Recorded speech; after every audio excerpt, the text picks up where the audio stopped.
Neglect those billion other things, wonderful, kind things they did. Can you judge yourself?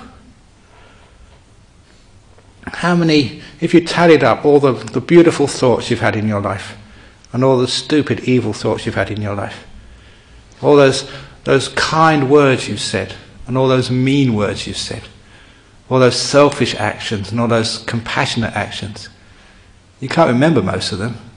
So how can you judge yourself? When you don't judge, you're free. You don't have to control anymore. And when you don't control and you're free, you'll find that all of those unskillful actions, the hurtful actions, tend to disappear. All hurt and evil comes from hatred, ill will. You will badness on somebody else, hatred, ill will. And this is where those things come out from. When you have this freedom, non-judgmental love, how can any evil come out of you? How can any hurt come? How can anything bad come out of that? That's why monks who let go, nuns who let go, people who let go, people who do become free, who stop the controlling, become the most beautiful, wise, virtuous people in this world.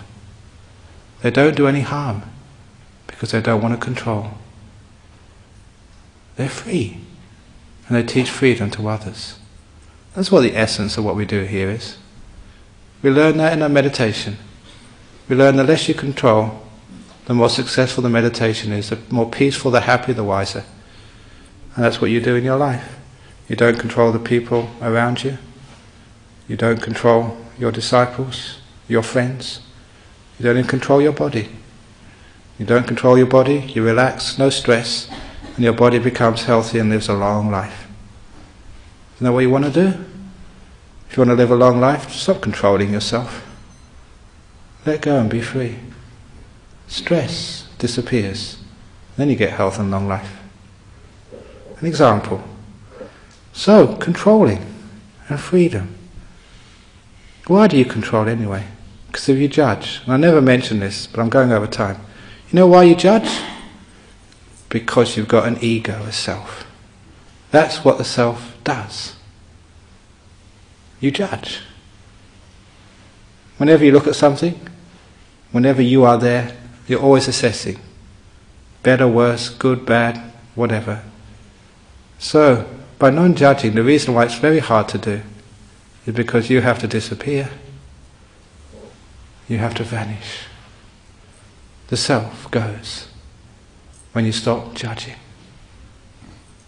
That's when you don't judge, you're no different than any other person, therefore you disappear.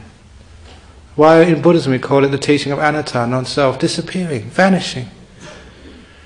So, the more you are, the bigger the ego, the more you will control.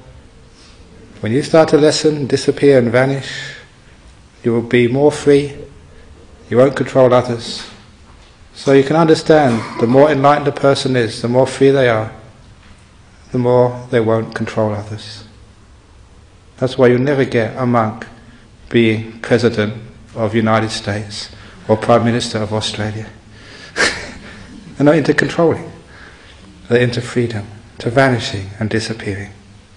So that's the talk this evening on control and freedom.